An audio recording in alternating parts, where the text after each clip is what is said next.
press release by the Ministry of Information. In the past few days, the Ethiopian regime has ramped up its diplomatic campaigns, including by sending letters to the UNSG and several heads of state and government to accuse Eritrea of repeated provocations as well as infringements on Ethiopian sovereign and territorial integrity. ሻቢያ ወደ ቀደመና ወደሚታወቅበት ልማዱ ተመልሷል። ወደ ፕሮፓጋንዳ በኤርትራ ቴሌቪዥንና በመሰል ልሳናቱ የኢትዮጵያው ገዢ እያለ ነው። ብልጽግናም ከአዲስ አበባ ይፎክራል ያስፎክራልም። የ4 ኪሎ ቤተ መንግስት ያሰማራቸው በቀቀኖች የሚያቀነቅኑት መዝሙር አሰብ ይባላል። እስካሁን ዘፈን ባያዘፍኑለትም ግጥምና ዜማ ባያሰሩለትም የብልጽግናው ሰፈር የሙዚቃ ኖታ አሰብ የሚል ሆኗል። ጎጆ መውጫ ተሰጥቶትም ኢትዮጵያን ከመውረር ኢትዮጵያን ከማተራመስና ከማሳነስ ሌላ አጀንዳ ኖሮት የሚያውቀው ሻቢያም አጋጣሚውን ተጠቅሞ በልወረር ነው ሰበብ የሚለውን እያለ ነው። ባለፉት ዓመታት የሻቢያ ጦር በኢትዮጵያ ግዛት ውስጥ ገብቶ እየገደለና እየዘረፈ እየደፈረና እያጎሳቆለ ነው የሚል ዘገባ ሲሰሩ የነበሩ ጋዜጠኞችን ሲያስርና ሲያሳድድ የነበረው የኦህዴድ ብልጽግና እባክህ የኤርትራን ሰራዊት አስወጣና ህዝብህን ነጻ አድርገው እያለ ዓለም አቀፉ ማህበረሰብ ሲማጸነው የያዙት እኮ በአልጀርስ ስምምነት የተፈቀደላቸው መሬት ነው እያለ ይናገር ነበር።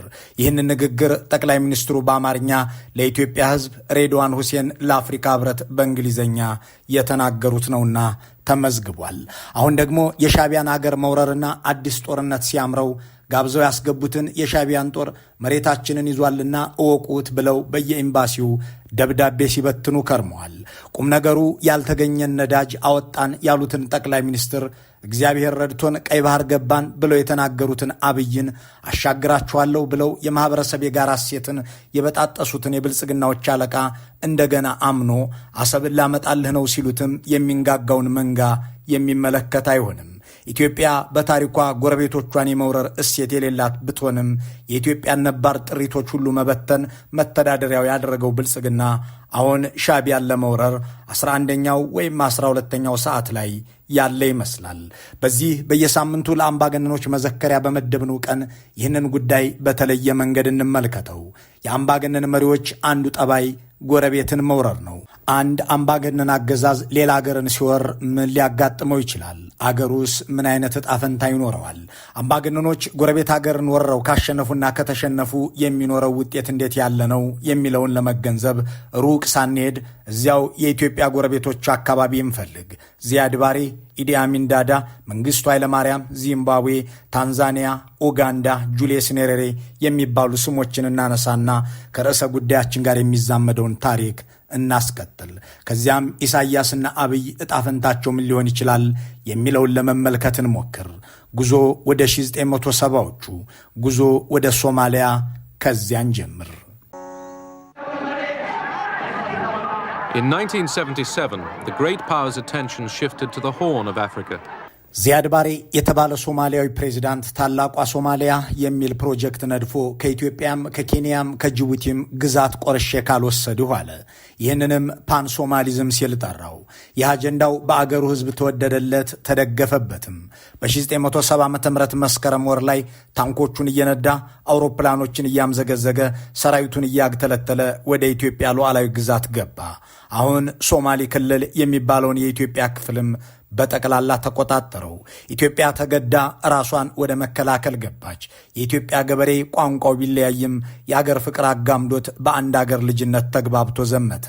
ደርግ ስመጥር ጄኔራሎችን አድሃሪ ብሎ አስሮ ከገደላቸው በኋላ ወረራውን የፈጸመው የሶማሊያ ጦር ኢትዮጵያ አንድም ጄኔራል እንዳልነበራት ያውቃል። በእርግጥም ሶማሊያ ኢትዮጵያን ወራ እስከምትሸነፍ ድረስ የኢትዮጵያ ጦር አንድም ጄኔራል አልነበረውም። የገበሬ ሚሊሻን የሚመሩ ኮሎኔሎች አገራቸውን ለመከላከል ትከሻቸው ላይ የሚደረደረው የኮከብ ብዛት ሳይሆን ልባቸው ላይ የተሞላው የአገር ፍቅር በቂያቸው ነበር። ዚያድ ባሬ ከሶቪየት ኅብረት ያገኘውን ታንክና መድፍ ከኢትዮጵያ ጋር ሲያነጻጽረው ልቡን አተለቀለት። ከአሜሪካ ጋር የተጣላው የደርጉ መንግስት ወዳጅ አልባ መስሎም ታየው። በእርግጥም ሶማሊያ ኢትዮጵያን ልትወር ስትሰናዳ ደርግ አሜሪካንም ተጣልቶ ከሶቪየትም የሚያገናኘው አጥቶ የሚባዝንበት ወቅት ነበር። እናም ባሬ ደስ አለው። ኢትዮጵያን ማሸነፍ ግመልን የማለብ ያህል ቀላል ሥራ ነው ብሎ አመነ። ሆኖም የዓለም ሀያላን በፍጥነት አሰላለፋቸውን አስተካከሉ። ሶቪየት ከአዲስ አበባ ወገን ሆነች። አሜሪካ ደግሞ ከሞቃዲሾ በኩል። ስጋ ሜዳ ተብሎ በሚጠራውና የዚያ ትውልድ አዝማቾች ታጠቅ ጦር ሰፈር ባሉት ስፍራ የተሰባሰቡ የኢትዮጵያ ልጆች የዚያድ ባሬን ወረራ ለመመከት ወደ ምስራቅ ሄዱ። አዋሽንም ተሻገሩ። ድሬዳዋን ተከላክለው ጅጅጋን ነጻ ወጡ። ቀብሪ ዳህርን ነጠቁ። ደጋሃቡርን አስለቀቁ። ወደ ኦጋዴንም ወረዱ። አገራቸውን ነጻ ወጡ። ሶማሊያ ተንኮታኩቶ ተሸነፈ። ኢትዮጵያውያን አሸነፉ። ከዚህ በኋላ ሁለቱ አምባገነኖች ታሪካቸው የሚቀዳው ከተሸናፊነታቸውና ከአሸናፊነታቸው ነው።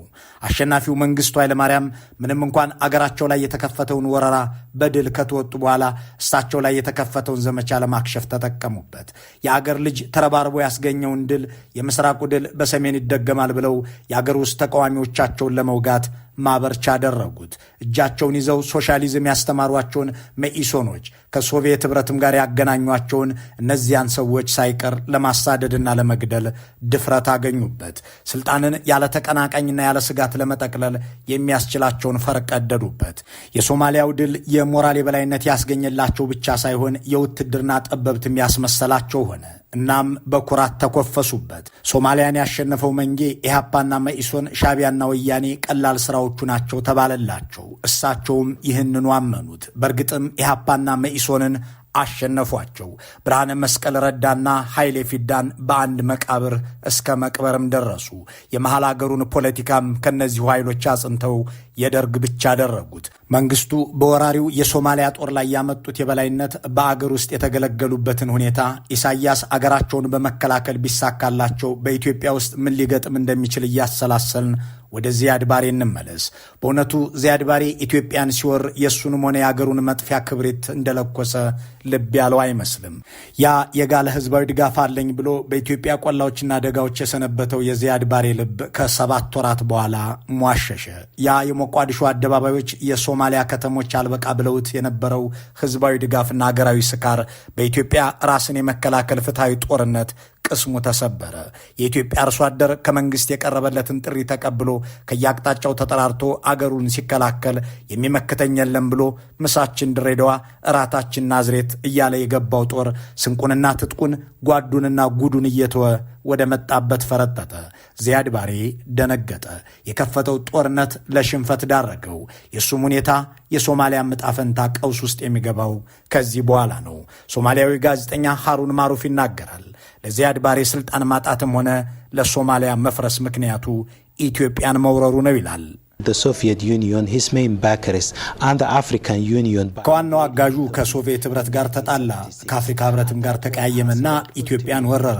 ለሱ የውድቀት ምንጭ ያ ጦርነት ነው። የሶማሊያ ጦር በኢትዮጵያ ሲሸነፍ ይህን ሞራሉ የተነካን ሰራዊት የሚመሩት አዛዦች ሊፈነቅሉት ወደ እሱ ዞሩ። እንዲያም ሆኖ አልተሳካላቸውም። ከዚያ በኋላ የራሳቸውን አማጺ ይዘው ሸፈቱ። ግማሾቹም በኢትዮጵያ ውስጥ ተደራጅተው መንቀሳቀስ ጀመሩ። ባሬ ከዚያ ታላቋ ሶማሊያ ከሚለውና ሶማሊያውያንን ሁሉ ካሰባሰበበት ማማ ላይ ወርዶ በጎሳውና በዘሩ መጫወት የሚጀምረው ከዚህ በኋላ ነው። ጎረቤት አገር ወሮ አልሳካ ሲለውና አገሩን ለኪሳራ እንደዳረገ የተረዳ አገሪቱ ሊቅ ሲነሳበት በጎሳና በማንነት መቀስቀስና ማጥቃት ጀመረ።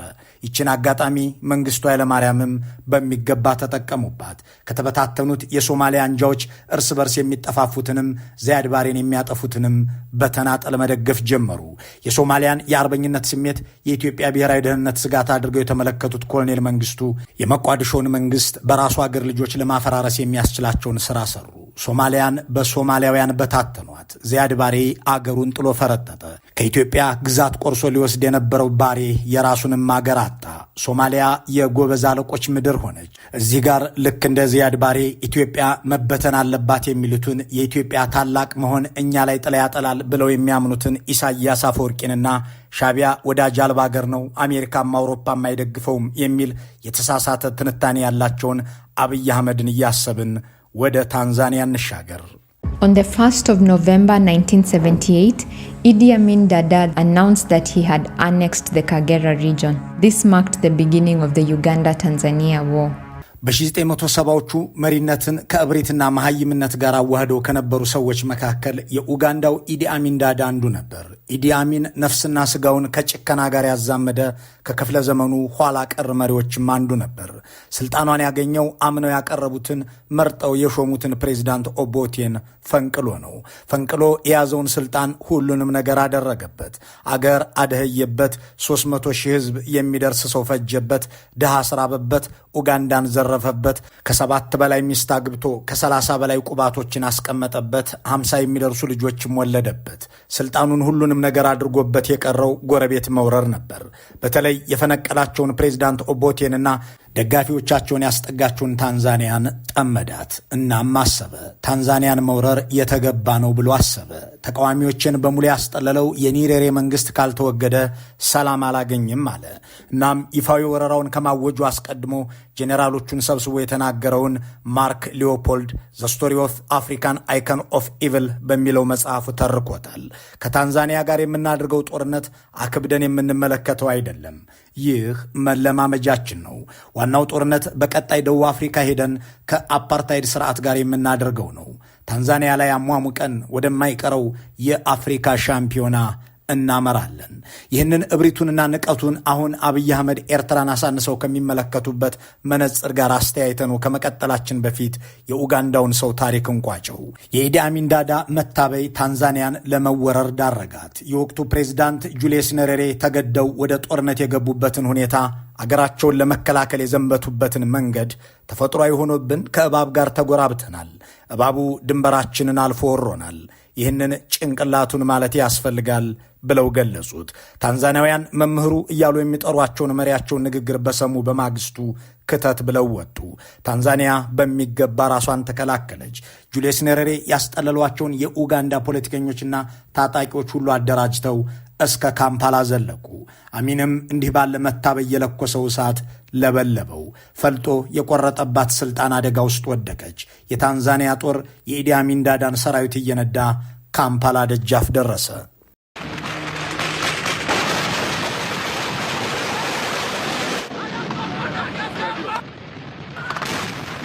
It's April 1979, and Tanzania's army is marching on the Ugandan capital, Kampala.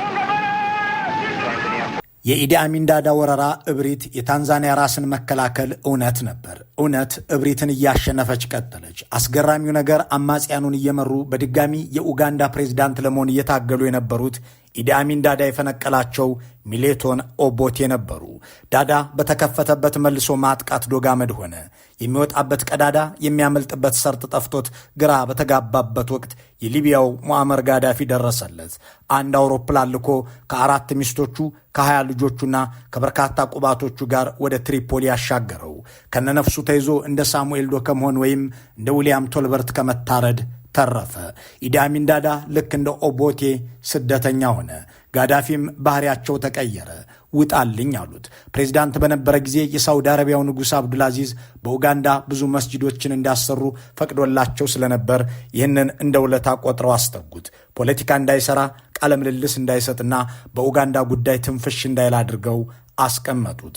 በሰፈረው ቁና የተሰፈረው ኢዲ አሚን የፈነቀላቸው ሚሊቶን ኦቦቴ ፈንቅለውት ስደተኛ ያደረጋቸው ኦቦቴ ስደተኛ ያደረጉት። እዚህ ጋር ኮሎኔል መንግስቱና ጁልየስ ኔሬሬ ለየቅል ሆነው እናገኛቸዋለን። ኔሬሬ የወረራቸው ኢዲ አሚን ዳዳ የተባለ እባብና እብድ እንጂ ኡጋንዳ እንዳልሆነች ተረድተው አገሪቱ እንድትፈራርስ አልፈለጉም። እናም ኢዲ አሚንን የሚተካ ኃይል ፈጥረው ታንዛኒያን የማይጎነትል ጥሩ ጎረቤትም ይሆናል ያሉትን ኃይል መንግስት አደረጉ። ኮሎኔል መንግስቱ ግን እሾህን በሾህ ብለው የወረራቸውን ሶማሊያን በሶማሊያውያን አፈረሷት። እስካሁንም አላንሰራራችም። አሁን ደግሞ በዚህ በ21ኛው ክፍለ ዘመን ፖለቲካን እንደ ኢዲ አሚን ዳዳ በእግር ኳስ ውድድር የሻምፒዮናነት ጉዳይ አድርገው የሚናገሩ አብይ አህመዶች፣ መልካም ጉርብትናን የማያውቁ ኢሳያስ አፈወርቂዎች በምስራቅ አፍሪካ ተከስተዋል። ጣጣቸው ግን ያስፈራል። ሁለቱም እንደ ታንዛኒያው ኔሬሬ አይደሉም። ሁለቱም እንደ ባሬና ዳዳ ናቸው። አንደኛው ደግሞ እንደ መንግስቱ። እንዴት የሚለውን እንየው። This historic handshake seems more like a glitch. የዶቼ ቬለዋ ጋዜጠኛ ይህ የማይሰበር ይመስል የነበረ ያለችው የአብይ አህመድና የኢሳያስ አፈወርቂ መተቃቀፍ ወደ መነቃቀፍ አድጎ አሁን ወደ መተናነቅ ደረጃ ላይ ሊደርስ የተቃረበ ይመስላል። እንዲያም ሆኖ ሁለቱ ሰዎች ያጫርሳሉ ወይም ይጫረሳሉ፣ ያስተናንቃሉ እንጂ እንኳን እነሱ ከወገናቸው አንድ እንኳ እንደማይነካ የታወቀ ነው። ኢሳያስ አፈወርቂ የልወረር ነው ሙዚቃውን ጮክ አድርገውታል። ልክ እንደ ታንዛኒያው ኒሬሬ ወይም እንደ ኢትዮጵያዊ መንግስቱ አገራቸውን ከወራሪው ኢትዮጵያዊ አብይ አህመድ ለመከላከል ብለው ከተዋጉ የሚኖረው ውጤት ምን ይሆናል የሚለው በእርግጥም አስጨናቂ ነው። ለመውረር የተዘጋጀው የኦህዴድ ብልጽግና ልክ እንደ ዚያድ ባሬና ኢዲ አሚን ዳዳ ኤርትራን አናንቆና አሳንሶ የሚመለከታት እንደሆነ የሚወጡ ማስረጃዎች ያሳያሉ። ያረጁ ሰዎች የሚመሩት የሽምቅ ውጊያ ብቻ የሚያውቅ ጦር ያላቸው አሮጌ ታንክ እንጂ የረባም ትጥቅ የሌላቸው እሱንም በድሮን በግማሽ ቀን የምናጠፋው ኤርትራ በዓለም የተገለለች ዲፕሎማሲያዊም ድጋፍ የማታገኝ ወዘተ የሚለውን ተራ ትንታኔ ከአልጋቸው በተነሱ ቁጥር የሚያመነዥኩት ነው። ቢያንስ እነ ግብፅ እነ ሳውዲ አረቢያና ሌሎችም ሀገራት እዚህ ጦርነት ውስጥ ምን ሚና ይኖራቸዋል የሚለውን ማሰላሰል አይፈልጉም። ኢሳያስ አፈወርቂም ኢትዮጵያ ተበታትናለች፣ የመጨረሻው ሐሙስ ላይ ነችና አጋጣሚውን ልጠቀምበት ብለው እየተረባረቡ መሄዳቸውን የሚደብቁት አይደለም። ቁም ነገሩ ከዚህ በኋላ ነው።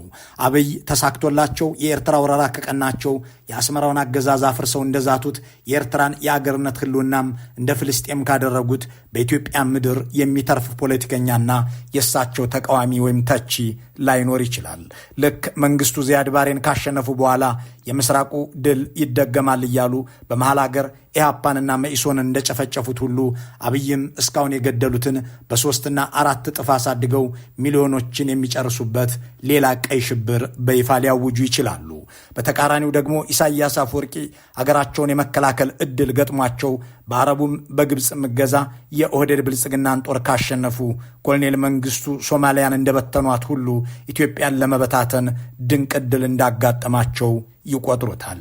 ኢሳያስ የኒሬሬ ልብ አልታደሉምና በመልካም ጉርብትና የማያምኑምና ኢትዮጵያን ለመበታተን 60 ዓመት የታገሉም ሰው ናቸውና እሳቸው ካሸነፉ የኢትዮጵያ ህልውና ያከትምለታል። በየሸለቆው ለተቀመጠ ታጣቂ ሁሉ ከግብፅም ከሳውዲም የሚያገኙትን ፓውንድና ሪያል እያደሉ በሙዚየም ውስጥ ያስቀመጧቸውን የትጥቅ ትግል ዘመን ጠመንጃዎች እያስታጠቁ ኢትዮጵያን እንደ ሶማሊያ ሊያደርጓት የሚችሉበት እድል ወለል ብሎ ይከፈትላቸዋል። ዚያድ ባሬ ኢትዮጵያን ወርሮ ከተሸነፈ በኋላ አማጽያን ሲነሱበት ከኦጋዴን ጎሳ በመሆን የተነሱብኝ እያለ ይቀሰቅስ ነበር። ልክ አብይ አህመድ አሁን የሰሜን ሰው ተነሳብኝ እያሉ የኦሮሞን ህዝብ ለማነሳሳት እንደሚጥሩት ያለ ማለት ነው።